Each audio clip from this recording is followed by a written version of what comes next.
وسلام على عباده الذين اصطفى اما بعد.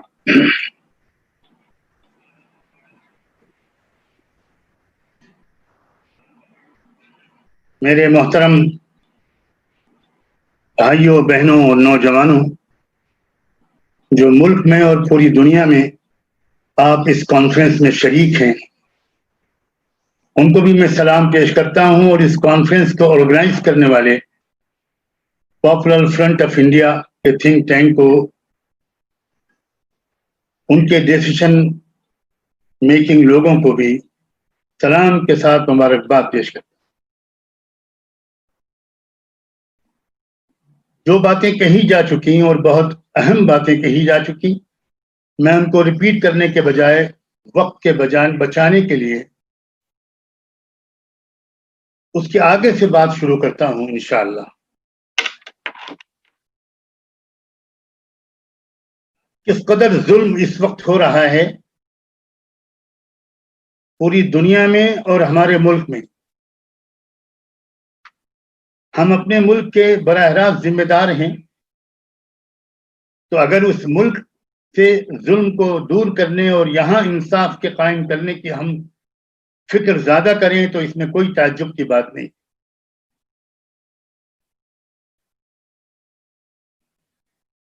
یہ جو کورونا وائرس کی مصیبت آئی، یہ ایک بہترین موقع تھا کہ پورے ملک کے تمام لوگوں کو اس کے مقابلے کے نام پر ایک کر دیا جاتا، تو یہی مصیبت ہمارے لیے بہت بڑی رحمت بن سکتی تھی. لیکن افسوس یہ ہے کہ جو لوگ اس چیلنج کو اپارچونٹی میں کنورٹ کرنے میں لیڈنگ رول پلے کر سکتے تھے، انہوں نے ہی اس مصیبت کو کئی گنا زیادہ بڑھانے کے لیے اور اپنے فیشسٹ ایجنڈے کو آگے بڑھانے کے لیے، اپنے خوابوں کو پورا کرنے کے لیے نہایت بے شرمی اور بے رحمی کے ساتھ، بلکہ میں کہوں ننگے پن کے ساتھ استعمال کرنا شروع کر دیا. شاید ہی اب کوئی اس بات سے انجانا رہ گیا ہو کہ کچھ لوگ ہیں جن کا ایک ایجنڈا ہے کہ صرف ایک ریسسٹ آئیڈیالوجی، ایک نسل پرست آئیڈیالوجی ہی اس ملک میں رول کرے، اور کوئی بھی اس ملک میں سر اٹھا کر نہ چل سکے.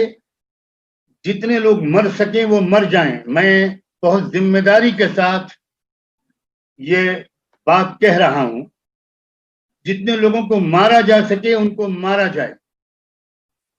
آپ سب پڑھے لکھے لوگ ہیں، آپ کم سے کم اب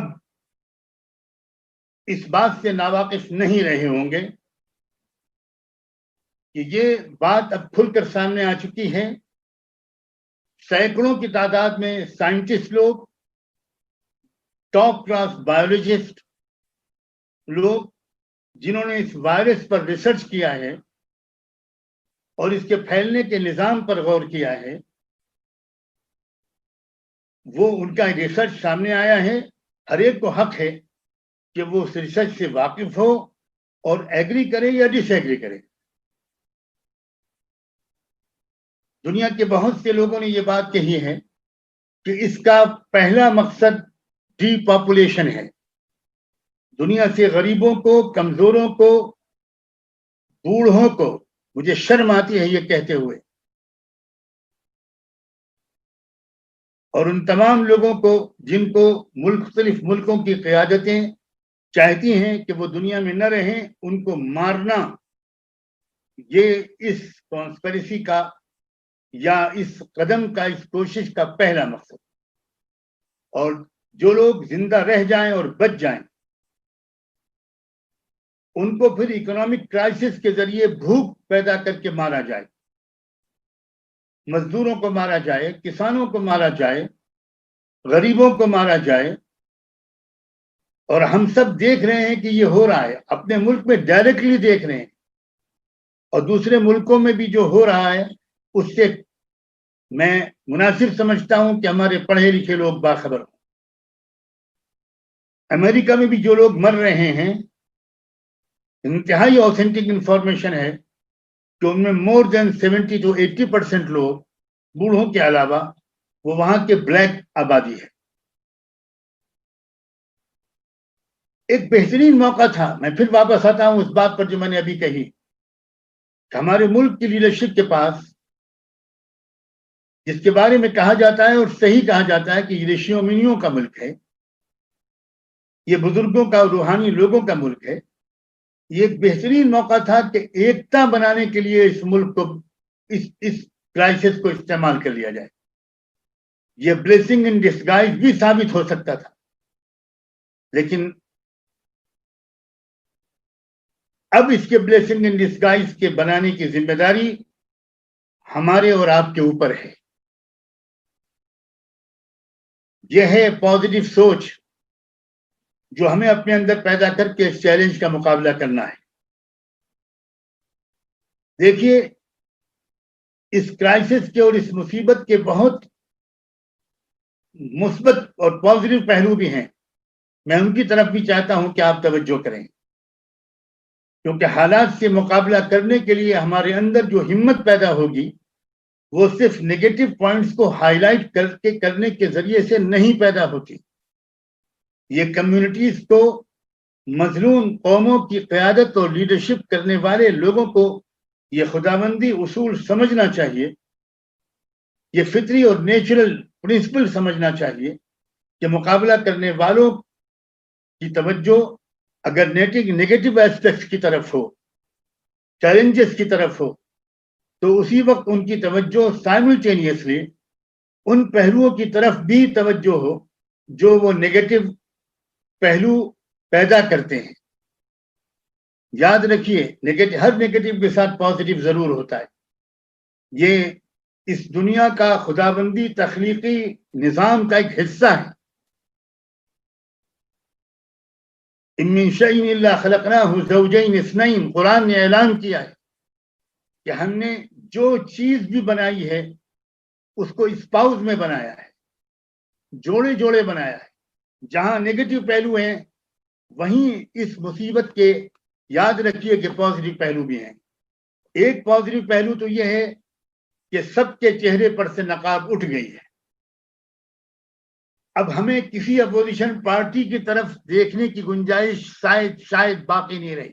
ہو سکتا ہے اس میں ایک آدھ کوئی ایکسیپشن ہو، ایگزمپشن ہو، لیکن چونکہ میں زیادہ وقت نہیں لینا چاہتا، اس لیے میں ایگزمپشنز کو بیان کرنے میں اپنا وقت اور آپ کا وقت ضائع نہیں کروں گا۔ لیکن اوور آل ملک کی جو اپوزیشن پارٹیز ہیں وہ بھی ایکسپوزڈ ہو گئی ہیں، اور جو رولنگ کلاس ہے وہ تو ہے ہی ایکسپوز، پوری طرح نقاب ہر ایک کے چہرے سے اٹھ گئی ہے۔ یہ بات بھی سامنے آ گئی ہے کہ یہ لوگ صرف مسلمانوں کے دشمن نہیں ہیں، یہ غریبوں کے دشمن ہیں، یہ مزدوروں کے دشمن ہیں، یہ کسانوں کے دشمن ہیں، یہ شیڈول کاسٹ ہمارے بھائیوں اور بہنوں جن کو لوگ دلت کہتے ہیں، حالانکہ میں یہ شبد، یہ ورڈ استعمال کرنا بالکل پسند نہیں کرتا۔ قرآن نے ہم کو منع کیا ہے کہ جو لفظ کوئی قوم اپنے لیے یا کوئی انڈیویجول اپنے لیے پسند نہ کرے، اس لفظ کے ذریعے اس کو یاد مت کرو۔ ہمارے دستور نے، ہماری کانسٹیٹیوشن نے ان لوگوں کے لیے جن کو پہلے انٹچبل کہا جاتا تھا، جن کو لوگ دلت کہنے لگے، ان کے لیے جو لفظ پسند کیا ہے وہ شیڈول کاسٹ کا ہے۔ تو شیڈول کاسٹ کے لوگوں کے بھی ہزاروں، لاکھوں نہیں، کروڑوں مردوں اور عورتوں کے بھی یہ لوگ خلاف ہیں، ان کی آنے والی نسلوں کے خلاف ہیں، یہ ہمارے ٹرائبل لوگوں کے خلاف ہیں، شیڈول ٹرائب کے لوگوں کے خلاف ہیں، یہ کرسچنز سے ہیٹ کرتے ہیں اور نفرت کرتے ہیں، یہ سکھوں کے بھی خلاف ہیں، یہ بدھسٹوں کے بھی دشمن ہیں، یہ لنگایت لوگوں کے بھی دشمن ہیں، یہ آدی واسیوں کے بھی دشمن ہیں۔ مسلمانوں کو اس بات کو اچھی طرح سمجھ لینا چاہیے۔ مسلمانوں کی کوششوں کا رخ اس کی بنیاد پر ری ڈیزائن کیا جانا چاہیے۔ تو ایک تو موجودہ حالات نے اس حقیقت کو ایکسپوز کیا ہے. یہ پیدل نکل بھاگنے والے مزدور، ہمارے نوجوان، ہمارے دیش کا مستقبل اور فیوچر، ان میں سے اکثریت جو میجورٹی تھی وہ او بی سیز کی ہے، شیڈولڈ کاسٹ لوگوں کی ہے، شیڈولڈ ٹرائب لوگوں کی ہے، مائنورٹیز کی ہے. ان کے بھی دشمن ہیں ثابت ہو گیا. سینکڑوں اور ہزاروں میل پیدل چلنے کی ہمت کرنے والے لوگ، معصوم بچوں کو لے کر جانے والے لوگ. کل تو بامبے کے ایک دوست نے ایک ویڈیو بھیجا جس میں ایک پیر سے معذور لڑکی، فزیکلی ڈسیبلڈ، فزیکلی چیلنجڈ، جو چل نہیں سکتی، وہ لنگڑا لنگڑا کے جا رہی ہے. 1200 کلومیٹر کا سفر کرنے کے لیے نکلی ہے وہ اپنے ماں باپ کے ساتھ. دیکھا نہیں جا رہا ان منظروں کو. ریلوے ٹریک پر ہمارے دیش کے لیے انڈسٹریز میں کام کرنے والے لوگ جان دے رہے ہیں. یہ سب کے دشمن ہیں. یہ بات بھی سامنے آ گئی. اور اب اور کچھ باتوں کو چھوڑتے ہوئے میں یہ بات اور بھی آپ سے کہنا چاہتا ہوں. ایک بات اچھی طرح یاد رکھیے، یہ بھی بہت ہی پازیٹیو ایسپیکٹ ہے. یہ جو ان کا کیریکٹر ہے، اب تک انہوں نے چھپائے رکھا تھا ہندو مسلم کے نام سے، اور بہت سے ہمارے نان مسلم لوگ یہ سمجھے ہوئے تھے کہ اصل میں یہ جو برہمنیکل سوشل آرڈر کے لیے کام کرنے والی آرگنائزیشنز ہیں اور ان کے اشاروں پر کام کرنے والی یہ جو حکومتیں ہیں، یہ صرف مسلمانوں کے دشمن ہیں. یہ جو کورونا وائرس کی وجہ سے جو لاک ڈاؤن لگا، اس لاک ڈاؤن کے یہ جو پازیٹیو ایسپیکٹ ہے، اس نے اس بات کو صاف صاف بیان کر دیا کہ یہ غلط تھا پرسپشن کی یہ صرف مسلمانوں کے دشمن ہے. یہ مزدوروں کے بھی دشمن ہیں، یہ کسانوں کے دشمن ہیں، یہ او بی سیز کے دشمن ہیں، یہ ایس سی ایس ٹیز کے دشمن ہیں، یہ غریبوں کے دشمن ہیں، یہ لاچاروں کے دشمن ہیں، یہ ان کی دشمن ہیں جو میجورٹی بناتے ہیں اس ملک کا. تو یہ مائنورٹیز کے دشمن نہیں ہیں، یہ اس ملک کی میجورٹی کے دشمن ہیں. اس ملک میں صرف مائنورٹیز یا ایک مائنورٹی مظلوم نہیں ہے، اس ملک کی میجورٹی مظلوم ہے. یہ بات جو میں 15-20 سال سے سمجھانے کی کوشش کر رہا ہوں، یہ بات اس کورونا وائرس نے اس قدر صاف کر دی ہے کہ اگر ذرا سا اشارہ ہمارے لیڈرز اس پہلو پر کرتے رہیں اور غریبوں کو سمجھائیں، مزدوروں کو سمجھائیں، ایس سی ایس ٹی کے لوگوں کو سمجھانے کی کوشش کو بڑھائیں، ٹرائبل کو بڑھائیں، سمجھائیں، لنگائٹس کو سمجھائیں، آدی واسیوں کو سمجھائیں، او بی سیز کو سمجھائیں، تو ان کی سمجھ میں پہلے سے مقابلے میں شاید زیادہ جلدی اور آسانی سے آئے گا.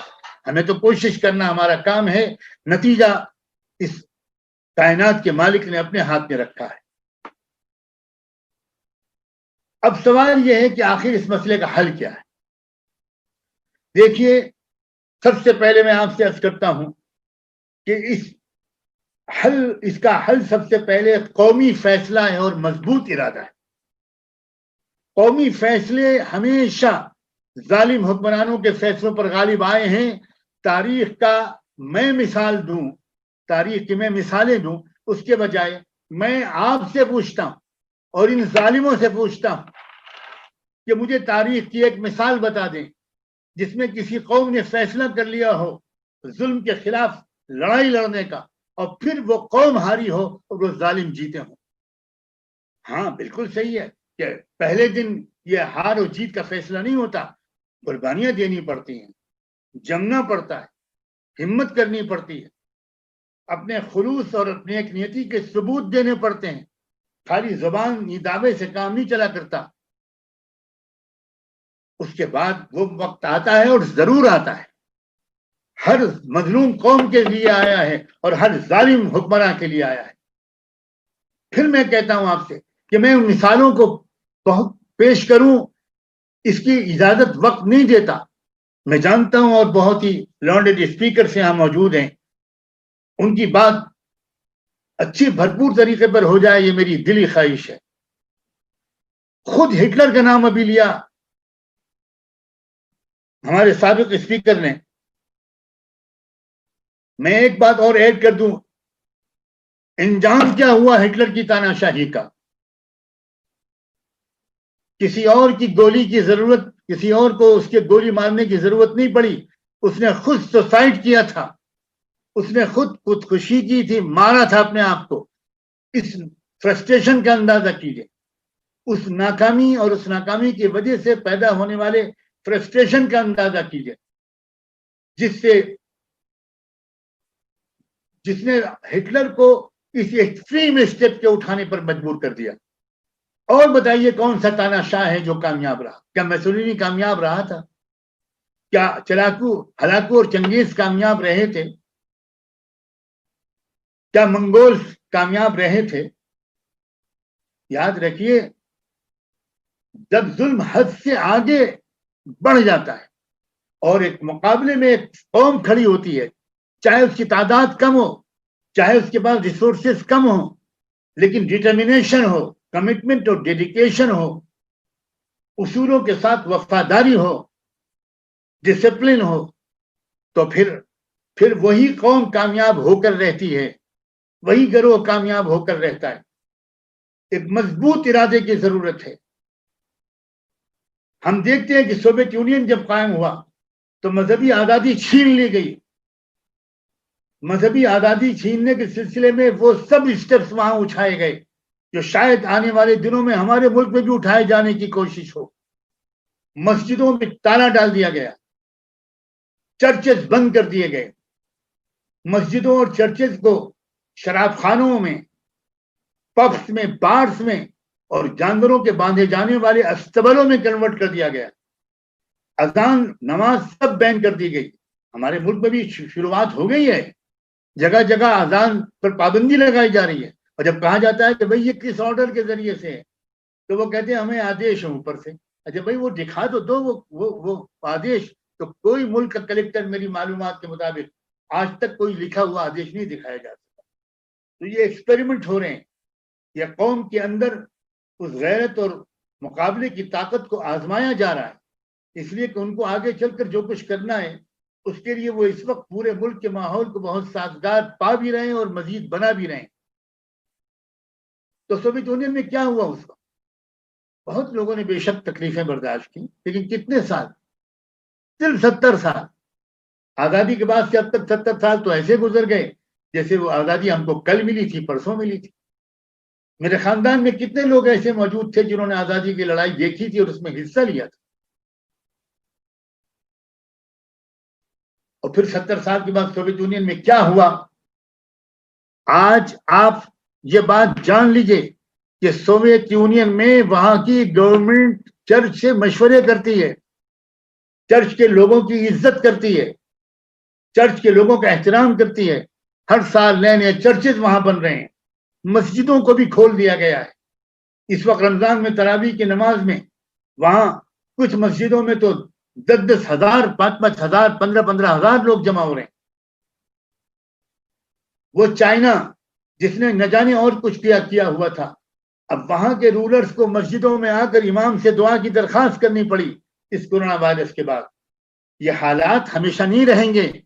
میرے نوجوان بچوں اور بچیوں، میرے جگر کے ٹکڑوں، تم اس ملک کا مستقبل ہو، انسانیت تم سے امید کر رہی ہے، اس لیے بہت اچھی طرح ذہن میں رکھو یہ حالات ہمیشہ نہیں رہیں گے، بلکہ جب ظلم حد سے بڑھتا ہے تو اس کا صاف مطلب یہ ہوتا ہے کہ ابھی ظلم کے خاتمے کا وقت قریب ہے۔ جب چراغ بھڑکنے لگتا ہے تو جو بچے نادان ہیں وہ تو نہیں سمجھ پاتے، لیکن بوڑھے لوگ، گھر میں بڑے لوگ سمجھ جاتے ہیں کہ یہ چراغ بجھنے والا ہے۔ بجھنے سے پہلے ایک بار وہ بھڑکتا ہے، اس اشارے کو سمجھنا، بجھنے سے پہلے چراغ بھڑکتا ہے۔ اس لیے کسی ڈر اور خوف اور مایوسی کی تو کوئی ضرورت ہی نہیں ہے، بلکہ پچھلے زمانے سے زیادہ امید قائم کرنے کا یہ زمانہ ہے۔ کاش کہ آپ لوگ میری اس بات پر یقین کرنے کی کوشش کرو، یہ ایک زبردست عالمی تبدیلی کا وقت ہے۔ بالکل صحیح ہے کہ نیا ورلڈ آرڈر قائم ہونے والا ہے، لیکن کون سا نیا ورلڈ آرڈر؟ ہم بھی دیکھیں گے، اور اگر ہم زندہ نہ رہے تو ہمارے بچے اور اولادیں دیکھیں گے، تم لوگ دیکھو گے نوجوانوں، کون سا ورلڈ آرڈر دنیا میں آنے والا ہے؟ انصاف کا ورلڈ آرڈر دنیا میں آنے والا ہے۔ اس لیے مضبوط یقین کرنا، یاد رکھنا کم سے کم مسلمان اور خدا پر یقین رکھنے والے لوگ اس بات کو جانتے ہیں کہ اس دنیا کو پیدا کر کے خدا ریٹائر نہیں ہو گیا، اور یہاں کا ہر ایونٹ کے پیچھے خدا کا ارادہ ہوتا ہے۔ اگر کوئی ظلم ہونے دے رہا ہے خدا، تو اس کے پیچھے بھی خدا کا پلان ہے، اور خدا کے پلان پر دنیا میں آج تک کسی طاقت کا پلان غالب نہیں آیا۔ یا کاش کے وقت ہوتا اور میں کھول کر بتاتا۔ میں آج کل روزانہ ایک لائیو بیان بھی کر رہا ہوں، جس میں خدا کی منصوبہ بندی کو کھول کر واضح کرنے کی تاریخ کی روشنی میں کوشش کر رہا ہوں۔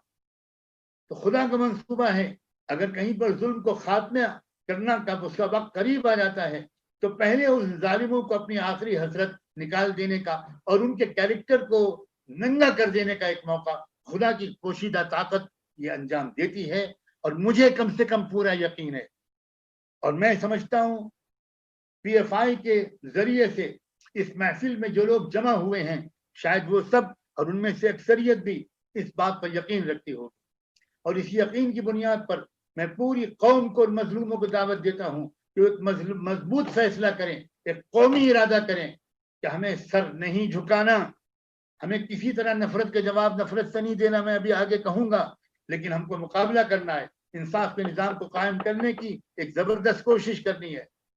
اقبال کا ایک شعر یاد آ رہا ہے، میں جانتا ہوں کہ سنجیدہ کوششیں شعر و شاعری سے نہیں کی جاتی، لیکن کچھ شاعریاں وہ ہوتی ہیں جو سنجیدہ کوششوں کو انکریج کرنے کے لیے کی جاتی ہیں۔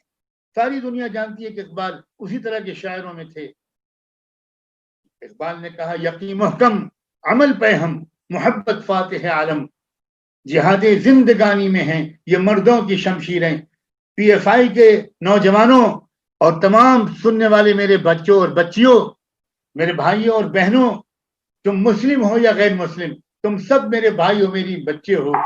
میں تم سے کہنا چاہتا ہوں، بہت صاف لفظوں میں کہنا چاہتا ہوں کہ یقین محکم اپنے اندر پیدا کر لو، ایک مضبوط اطمینان پیدا کر لو کہ مستقبل انصاف کا ہے، مستقبل فیوچر مظلوموں کا ہے۔ دوسری بات، عمل پہ ہم، یعنی مسلسل جدوجہد، ایک کانسٹنٹلی چلنے والی ایفرٹ، کسی قیمت پر نہ رکنے والی کوشش۔ یہ کوشش سطح پر قبضہ کرنے کی ہرگز نہیں ہے، یہ کوشش صرف پولیٹیکل انقلاب اور تبدیلی لانے کی کوشش ہرگز نہیں ہے۔ پارٹیاں جو آ گئیں اور ان کی جگہ پر وہ آ جائیں، کیا فرق پڑے گا اس سے؟ اور پہلے کیا فرق پڑا ہے؟ اس سے کوئی فرق پڑنے والا نہیں کہ اس پارٹی کی جگہ پر اس پارٹی آ جائے۔ ہماری کوششوں کا مقصد انسانوں کو اندر سے بدلنا ہے، تبھی ان کے اندر وہ طاقت پیدا ہوگی کہ اپنے باہر کے سسٹم کو بدل پائیں گے۔ ویوستھا پریورتن کرنے سے پہلے اپنے اندرونی کیریکٹر میں پریورتن لانا انیواریہ ہے، ضروری ہے، لازم ہے۔ اور تیسری چیز اقبال نے کہی، محبت فاتح عالم۔ میں اس پر بھی بہت زور دینا چاہتا ہوں، نفرت کا جواب نفرت سے نہیں دینا، غصے سے نہیں دینا، بدلے کی بھاونا سے نہیں دینا، ہم نفرت کا جواب محبت سے دیں گے۔ اور خاص طور پر میں اس وقت مسلمانوں کو مبارکباد دیتا ہوں کہ اسی ماحول میں تم نے نفرت کا جواب محبت سے دے کر اس طرح دکھایا ہے کہ اندھے کو بھی نظر آ رہا ہو۔ پورے ملک میں سب سے زیادہ ریلیف کا کام، میں اپنی جانکاری کے مطابق گواہی دے رہا ہوں، سب سے زیادہ ریلیف کا کام مسلمانوں نے کیا ہے۔ ان مسلمانوں نے جن کو مارا جا رہا ہے، پریگننٹ عورتوں کو مارا جا رہا ہے، 1.5 سال کے بچے کو کل احمد آباد گجرات میں پولیس نے لاٹھیوں سے مارا ہے، 1.5 سال کا بچہ۔ ایک صاحب روزے میں قرآن پڑھ رہے تھے، ان کو مارا گیا، گھر میں گھس کر کے قرآن کو نیچے پھینک دیا گیا۔ اس ماحول میں مسلمانوں نے دل کھول کر مدد کی ہے، ہر ایک کی مدد کی، پوچھا ہی نہیں تمہارا کیا نام ہے، تم کس دھرم کے ماننے والے ہو۔ اس لیے مسلمانوں نے ایک امید جگائی ہے کہ جب وہ اس نفرت کے ماحول کے اندر کام کر سکتے ہیں تو آنے والے مہینوں اور سالوں میں بھی وہ نفرت کے جواب محبت سے دینے کے اہل ہیں۔ ہمیں محبت سے جواب دینا ہے، ہمیں محبت کرنی ہے مظلوموں سے، کمزوروں سے، مزدوروں سے، کسانوں سے، غریبوں سے، دلتوں سے، پھر میں نے دلت کہہ دیا، شیڈولڈ کاسٹ کے لوگوں سے، ٹرائبل لوگوں سے، لنگایت کے لوگوں سے اور غریب لوگوں سے۔ اگر کوئی برہمن بھی ہے اور مگر وہ انصاف کو پسند کرتا ہے اور ظلم کو ناپسند کرتا ہے وہ بھی ہمارا بھائی. ہماری لڑائی کسی وشیش ذات اور دھرم کے خلاف نہیں ہے. ہماری لڑائی ظلم کے خلاف ہے. ظلم اگر مکے میں ہوگا تو ہم اس سے لڑیں گے, مدینے میں ہوگا تو ہم اس سے لڑیں گے, عرب میں ہوگا تو ہم اس سے لڑیں گے, عربی میں ہوگا تو ہم اس کا مقابلہ کریں گے, سنسکرت اور ہندی میں ہوگا تو ہم اس کا مقابلہ کریں گے, فارسی میں ہوگا تو ہم اس کا مقابلہ کریں گے. یہ ہے ہماری وچار دھارا کا تعارف. ہمیں کوئی بدلہ کسی سے نہیں لینا. اور میں یقین رکھتا ہوں, کن بنیادوں پر میں یقین رکھتا ہوں اس وقت اس کے بتانے کا وقت نہیں رہا, ورنہ میں ان بنیادوں کو بھی آج بتاتا. میں یقین رکھتا ہوں کہ بھارت بدلے گا اور بھارت دنیا کے بدلنے میں ایک میجر رول پلے کرے گا. میں 2 جملے بول رہا ہوں, بھارت بدلے گا اور بھارت دنیا کے بدلنے میں اور دنیا میں ایک انیائے پر آدھارت ایک سسٹم کو اسٹیبلش کرنے میں بھارت کا کلیدی رول ہوگا. میری صرف فکر یہ ہے کہ اس پریورتن لانے میں تھوڑا تھوڑا حصہ ہمارا اور آپ کا سب کا لگ جائے. یہ ہماری تمنا ہے اور ہماری یہ امید ہے. اس لیے میں پاپولر فرنٹ آف انڈیا کے ان تمام لوگوں سے اور ان کے ذریعے سے آپ لوگوں سے اور ان سے سب سے پہلے میں یہ کہنا چاہتا ہوں, ابھی جو ہمارے دوست انیس صاحب نے اپنی بات کے آخر میں کہا تھا, اسی کی تائید کرتے ہوئے میں کہتا ہوں کہ اب وہ کسی اور سے اپیل کرنے کے بجائے خود اٹھے اور ایک لیڈنگ رول پلے کریں. وہ سکھوں کو اکٹھا کریں, وہ کرسچن بھائیوں اور بہنوں کو اکٹھا کریں, وہ SC ST اور OBC کے لیڈرز کو اور ان کی آرگنائزیشنز کو اور سنسیئر ورکرز کو اکٹھا کریں, وہ آدیواسیوں اور لنگایتوں کو اکٹھا کریں. میں کیوں ان سب کے ساتھ ہوں؟ میں ان سکھوں کی تنظیموں کے ساتھ ہوں جو کانسٹیٹیوشن کے اندر رہتے ہوئے اس ملک کے اندر ایک تبدیلی لانا چاہتے ہیں. میں ان کرسچنز کے ساتھ بھی ہوں, میں ان SC ST OBC کے لیڈرز اور ان کے عوام کے ساتھ ہوں, ان کے قائدین اور تنظیموں کے ساتھ ہوں. میں ان آدیواسی اور لنگایت اور ٹرائبلز کے لیڈروں اور ان کے پبلک کے ساتھ ہوں. کنیا کماری سے لے کر کشمیر تک ہمارے ملک میں مظلوموں کی اکثریت ہے, انہی کی میجورٹی ہے. ضرورت ہے کہ ان سب کو اکٹھا کیا جائے. میں اس بات سے بالکل سہمت ہوں کہ کسی قیمت پر بھی اکیلے کوئی گروپ بھی اس لڑائی کو نہیں لڑ سکتا. اور مگر یہ بھی میں کہنا چاہتا ہوں کہ ان کو اکٹھا کرنے میں مسلمانوں کا لیڈنگ رول پلے ہونا چاہیے, اس لیے کہ حال میں مسلمانوں نے جس طرح کی خدمت انجام دی ہے اس نے یہ ثابت کر دیا ہے کہ مسلمان کیپیبل ہیں لیڈنگ رول پلے کرنے کی. اور لیڈنگ رول مسلمانوں کو پلے اس لیے بھی کرنا چاہیے کہ مسلمان ہی سب سے زیادہ مظلوم ہیں. میں امید کرتا ہوں کہ میں نے کچھ ضروری باتیں آپ کی خدمت میں عرض کی ہیں.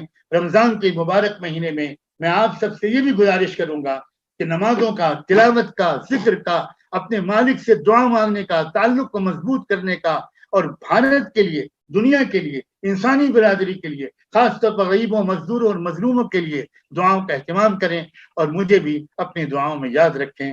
جزاکم اللہ, بہت بہت شکریہ. جتنے بھی آپ کے گیسٹ اسپیکرز ہیں میں ان سب کو خاص طور پر سلام پیش کرتا ہوں, اور جو سننے والے اور سننے والیاں ہیں ان کو بھی سلام پیش کرتا ہوں. بہت بہت شکریہ.